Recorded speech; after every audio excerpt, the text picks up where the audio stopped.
Olá, turma, tudo bem com vocês? Que saudade que eu estou de cada um de vocês. E hoje a gente chega para mais uma aula da nossa disciplina de Ciências da Natureza, a qual eu peço para vocês estarem acompanhando, segundo as páginas, né, que estão descritas aí no vídeo. Vocês podem pegar as páginas que estão aí designadas para que vocês façam a leitura acompanhando ao vídeo, para ficar mais fácil a compreensão do assunto. E qualquer dúvida, vocês podem me procurar, que eu estou disponível para esclarecer. Então, assiste o vídeo até o final para fazer o que está sendo proposto hoje na nossa atividade de ciências. Então, vamos juntos hoje para mais uma aula nossa? Então, turma do oitavo ano, tudo bem com vocês? Hoje começamos mais um capítulo do nosso livro, é o capítulo 12, que ele tem o título aí, Coordenação e Controle do Corpo Humano. Antes de mais nada, pessoal, não podemos deixar de estar destacando tudo que a gente viu até aqui, né? A gente viu os níveis de organização dos seres vivos, que vêm desde as células, que vão formar os tecidos vão formar os órgãos, e os órgãos formam os sistemas. E a gente vem vendo ao longo do nosso estudo, até aqui, né, durante esses bimestres, que o corpo humano é constituído por vários sistemas. E cada um desses sistemas, ele exerce uma função importante para o nosso organismo. Dessa maneira, podemos dizer que os sistemas também atuam de maneira integrada, possibilitando a manutenção do organismo, que será realizada a partir de dois componentes, ou seja, de dois sistemas que a gente chama de sistema nervoso e sistema endócrino.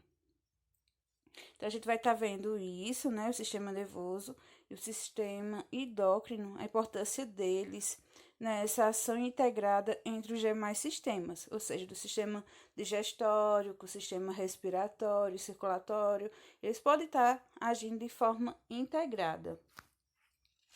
Então, a gente vai ver aqui que o sistema nervoso é responsável pela comunicação também de acordo com o meio interno, do meio interno com o meio externo, ou seja, com aquilo que está fora do nosso corpo.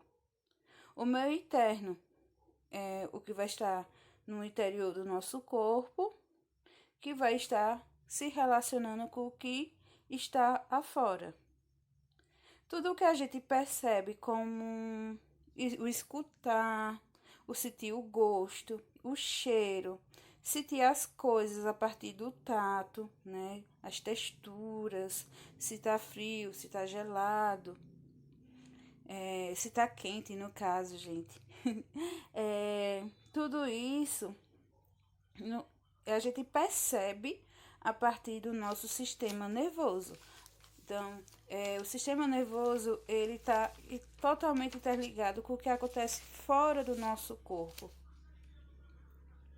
E o sistema nervoso ele é formado pelo conjunto de órgãos que têm a capacidade de captar mensagens e estímulos do ambiente e interpretá-los.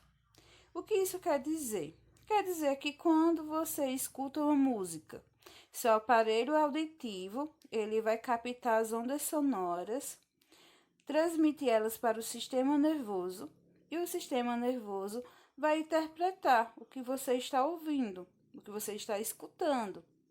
E isso acontece numa velocidade rápida, em frações de segundos. A gente nem consegue calcular direito e nem perceber. A gente pode interpretar, por exemplo, se o que a gente está ouvindo é uma conversa, se é uma música, se é uma discussão. Tudo isso a gente consegue interpretar a partir do nosso cérebro. Então, a gente percebe algo externo que acontece, que vai ser posicionado para o nosso corpo e o nosso cérebro vai interpretar. E dessa maneira, a gente também percebe que os nossos órgãos, né, eles estão em uma ação conjunta. Como vocês podem estar aí acompanhando pelo livro de vocês, que tem um exemplo de uma corrida, né, a questão de uma corrida, as pessoas realizando uma corrida.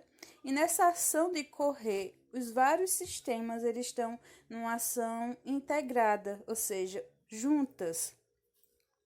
Por exemplo, quando a pessoa está correndo, os músculos dela vai estar no processo de contração e de relaxamento, que vai permitir o desenvolvimento do movimento, né, do se mover. Além disso, durante a atividade física, os músculos precisarão de maior quantidade de gás oxigênio e nutrientes para suprir essas necessidades. O encéfalo, ele vai enviar sinais que aumentam a frequência respiratória, capturando maior quantidade de gás oxigênio. Também ocorre um aumento da frequência cardíaca, permitindo que o gás oxigênio chegue mais rapidamente aos tecidos por meio da circulação sanguínea. Então, esse transporte de nutrientes, do gás oxigênio, vai ser tudo numa ação conjunta. E a gente vai perceber a atuação aí do sistema esquelético, o sistema muscular, sistema respiratório, assim como também o sistema digestório. Respiratório, circulatório, digestório, muscular e esquelético. Olhem só a atuação de vários sistemas numa ação apenas de correr. E o nosso sistema nervoso, gente, ele é formado por células, né? Essas células que a gente chama de células nervosas, que é o neurônio.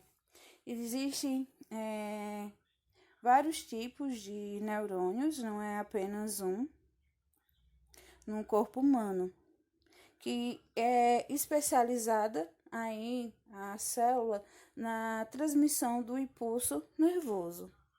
Então, o que a gente pode visualizar aí quanto à formação da célula?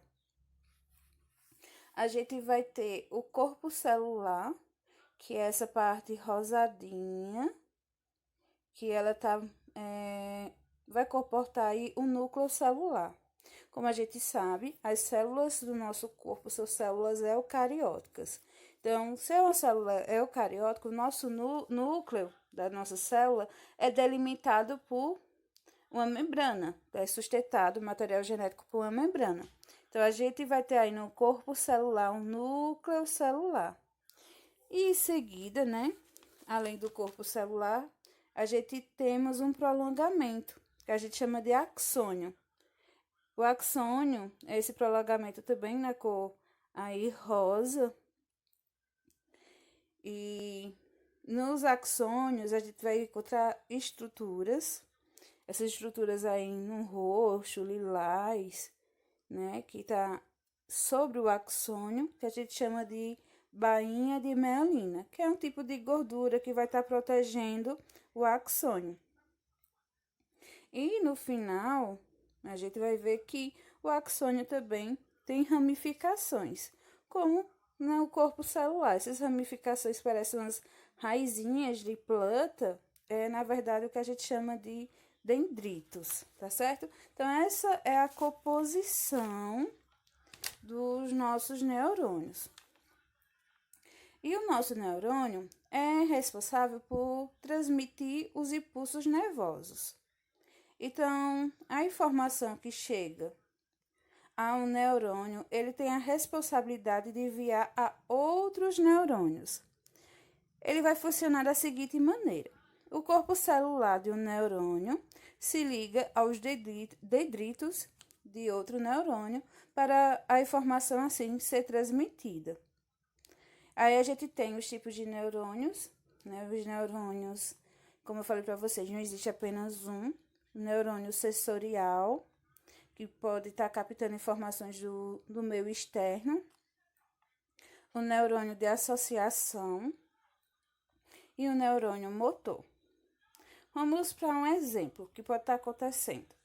Imagina você aí encosta a mão em uma panela quente. Na hora do almoço, você vai colocar a sua comida e pega na panela sem querer, não sabe que está quente, e encosta a mão. Nesse caso, o neurônio sensorial irá captar a informação de que a superfície da panela está quente e irá levar essa informação ao neurônio sensorial de associação, tá certo? O neurônio sensorial vai estar levando essa informação para o neurônio associativo, como está aí mostrando na imagem. Que fica, esse neurônio associativo, gente, ele fica no nosso sistema nervoso central. E o nosso neurônio associativo, de associação, ele vai levar o impulso até o neurônio motor, que pode estar ligado a um órgão, como também a um músculo. Nesse exemplo que eu estou falando para vocês, de encostar a mão na superfície quente, irá fazer com que você remova a mão de imediato da panela. E a gente vê que isso é de imediato. A gente não fica lá com a mão queimando, né? Porque o impulso está sendo levado para a gente direcionar a nossa mão para outro lugar, mover dali. Porque a gente vai ser prejudicado com queimaduras, com lesões, que levam tempo para poderem, como posso dizer assim, ser recuperadas. E a transmissão do impulso nervoso, gente, é um sinal elétrico que pode ser transmitido de um neurônio para outro e sempre vai ter o mesmo sentido. Por exemplo, vou voltar aqui na imagem. Pronto, aqui. Como é que vai acontecer? Como é que ocorre no mesmo sentido? O impulso ele vai chegar pelos dendritos que está no corpo celular, vai passar pelo axônio e vai ser levado até os dendritos que está no finalzinho do axônio, na parte prolongada do neurônio. Esses dendritos vai estar ligado a outros que farão parte de outro neurônio. Então, o impulso nervoso ele segue geralmente esse sentido. Não começa, por exemplo, dos dendritos que estão próximos ao axônio para chegar no corpo celular. Não. Inicia dos dendritos que estão próximos ao corpo celular e não dos dendritos que estão próximos ao axônio, tá certo? Então, segue sempre essa perspectiva de sentido. E aí, essa transmissão do impulso nervoso de um neurônio para outro vai ocorrer por meio do que a gente chama de sinapses. E a maioria das sinapses, as células estão bem próximas, porém elas não se tocam. Assim, em vez de serem conduzidos pelo contato das células envolvidas, os impulsos nervosos são transmitidos via substâncias químicas que vão ser produzidas aí pelos neurônios, que a gente chama de neurotransmissores.